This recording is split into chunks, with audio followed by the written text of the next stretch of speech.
Hello guys, welcome back to my channel. आज हम कुछ इम्पॉर्टेंट टॉपिक डिस्कस करने वाले हैं। काफ़ी यूज़फुल है बेसिक का ही पार्ट, बट आपको ये आगे चल के बहुत यूज़फुल रहेगा। तो मैं कहूँगी आप बिल्कुल ध्यान से सुनना, और जो भी कोई डाउट हुआ प्लीज़ कमेंट सेक्शन में बताना। ओके, चलिए स्टार्ट करते हैं। देखो, मैंने एक डमी डेटा लिया है। इस डमी डेटा में क्या है कि स्टूडेंट्स हैं डिफरेंट डिफरेंट, और उनके मार्क्स लिखे हुए हैं डिफरेंट डिफरेंट सब्जेक्ट्स में, और हमको यहाँ पे टोटल लगाना है। ठीक है, देखिए, जैसे प्रीति के मार्क्स का हम टोटल लगाते हैं। एक्सेल में आपको कभी भी कोई फार्मूला लगाना हो, you can start with plus sign, और you can start with like if you want you can start with equal to sign also. ठीक है, सो दो बातें हैं। एक्सेल में कभी भी कोई फॉर्मूला स्टार्ट करना है, you can use plus sign और you can use equal to sign. I am using plus sign. अब मुझे इनका सम लेना है, इनके मार्क्स का। तो मैं क्या करूँगी, पहले मैं इंग्लिश के मार्क्स उठाऊँगी प्रीति के, फिर ईवीएस के मार्क्स उठाऊँगी। दिख रहे हैं, मैं हर सेल को सिलेक्ट करती जा रही हूँ जहाँ जहाँ मार्क्स लिखे हैं। एसएसटी के मार्क्स उठा लिए मैंने E5 में जो लिखे थे। F5 में गई जहाँ मैथ्स के मार्क्स लिखे थे। एंटर प्रेस कर दिया, मार्क्स आ गए मेरे पास प्रीति के। अब इसको मैं बेसिकली ऐसे क्या है, मैं हर एक के जाके सेल में ये फॉर्मूला लगाऊं। एक्सेल में एक शॉर्टकट है, जैसे मैंने बताया था कि मैं इसको ड्रैग कर दूंगी फिल कर्सर यूज़ करके। आप देखेंगे सब स्टूडेंट्स के मार्क्स कैलकुलेट हो जाएंगे जब ये बट देखिए, जैसे अब अगर मैं मीता के चेक करूं, अब मीता के जब इसमें हमने एक्सेल ने फॉर्मूला मेरा कॉपी किया फिल कर्सर यूज़ करके, तो आप देखेंगे यहाँ पे 6C6 आ रहा है, D6 आ रहा है, E6 आ रहा है, F6 आ रहा है। इसको कहते हैं relative referencing. Excel relative referencing use करता है बाय डिफ़ॉल्ट। ठीक है, अब जैसे कि अगर हम यहाँ देखें, राम के जो मार्क्स कैलकुलेट हुए हैं उसमें क्या है, राम के कॉरस्पॉन्डिंग जो भी सब्जेक्ट्स के मार्क्स थे उसने वही पिक किए हैं। C7 पिक किया जहाँ पे इंग्लिश के मार्क्स थे, D7 पिक्स किया जहाँ पे ईवीएस के मार्क्स थे, E7 पिक किया जहाँ पे एसएसटी के मार्क्स थे, मैथ्स के मार्क्स F7 में थे, उसने वो पिक किया। सिमिलरली जिया के केस में तो एक्सेल रिलेटिव रेफरेंसिंग यूज़ करेगा। बट जैसे कि मैंने यहाँ पे जो फॉर्मूला यूज़ किया है, मैंने क्या किया, प्लस साइन लगाया और हर सेल को सिलेक्ट किया, फिर प्लस का साइन बीच बीच में लगा लगा के सबको ऐड कर दिया। इसका एक शॉर्टकट है जो एक्सेल ने एक फॉर्मूला बताया हुआ है हमें। वो फॉर्मूला क्या है, सम का फॉर्मूला। जब भी हमें कोई टोटल करना है we can use sum formula. वो क्या है, प्लस साइन, सम लिखा हमने। देखो, सम से रिलेटेड जितने भी फॉर्मूले थे वो आ गए। आपको क्या करना है, यहाँ पे सम का फॉर्मूला सिलेक्ट करना है और ब्रैकेट शुरू करके, देखिए एक्सेल आपको खुद ही बता रहा है किसका सम लेना है। पहले आप नंबर 1 लिखिए, मैंने नंबर 1 डाल दिया, कॉमा नंबर 2 सिलेक्ट कीजिए। मुझे किसका चाहिए, अब नंबर 2 मेरा कौन सा है, ईवीएस के मार्क्स, मैंने वो सिलेक्ट कर लिए। नंबर 3 कौन सा है मेरा, एसएसटी के मार्क्स, मैंने वो सिलेक्ट कर लिए, कॉमा फिर मेरे को मैथ्स के मार्क्स जोड़ने हैं साथ में, नंबर 4। अब जैसे ही मैंने सब कुछ फीड कर दिया, ब्रैकेट क्लोज, एंटर प्रेस कर दो।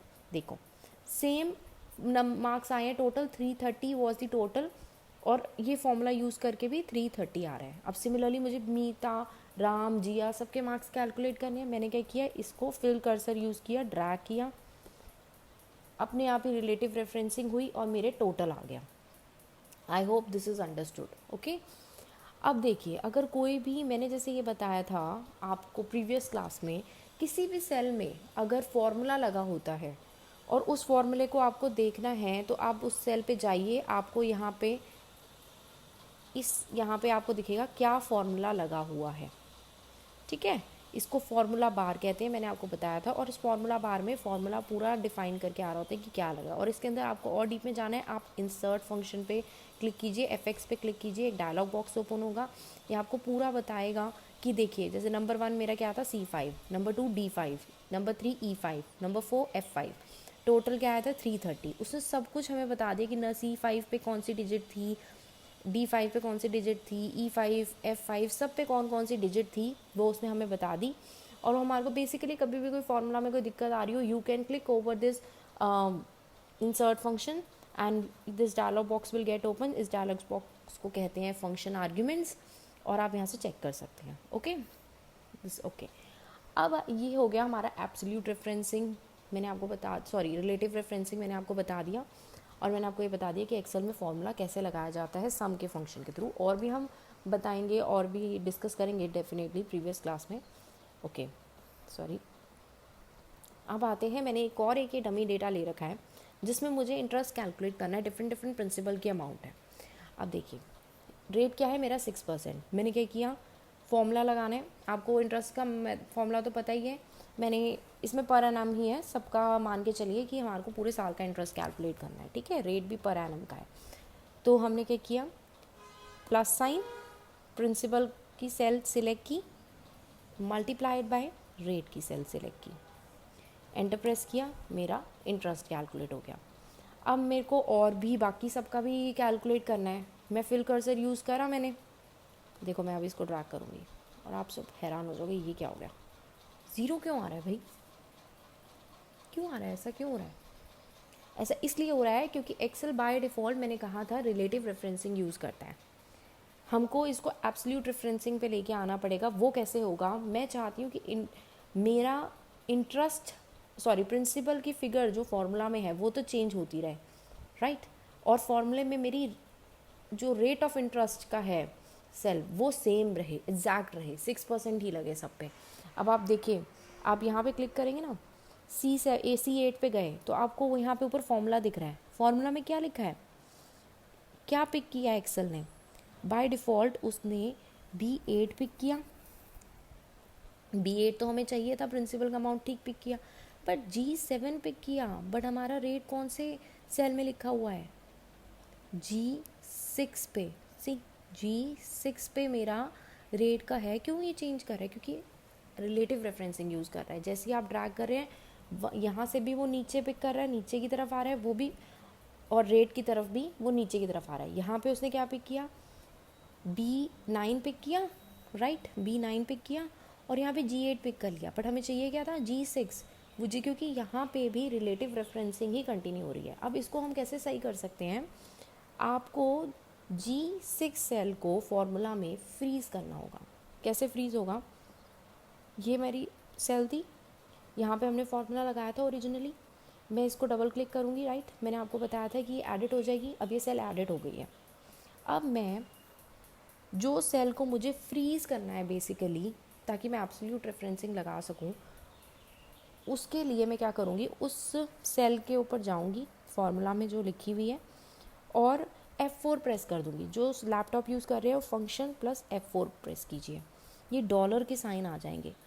G मतलब कि कॉलम और 6 मतलब कि रो, ये फ्रीज़ हो गई है इस सेल में, ठीक है, फॉर्मूला में, सॉरी, दोनों के आगे डॉलर साइन आ गया है।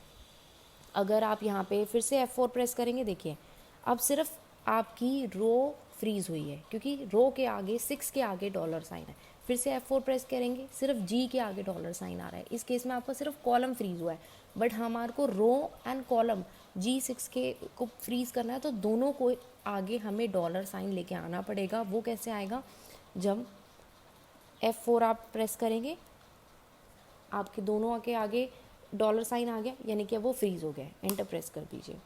अब जब मैं फिल कर्सर यूज़ करूँगी, अब जब मैं इसको ड्रैग करूँगी, अब आप देखिएगा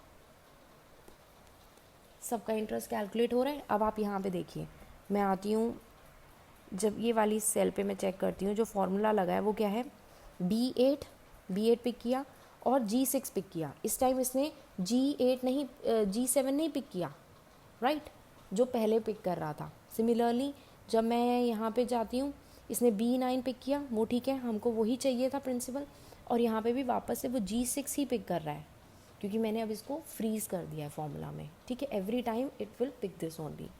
आई होप आपको ये समझ आया होगा। अगर नहीं समझ आया, आप इस वीडियो को फिर से सुनिए, और कोई भी डाउट है, I am saying again, comment box में डिस्कस कीजिए। अगर कमेंट बॉक्स में नहीं डिस्कस करना है, you can message me on Telegram. And I hope आपको सेशन अच्छे लग रहे हैं, then don't forget to press the like button, share my channel, and obviously subscribe it. I will come back with another video very soon. Thank you.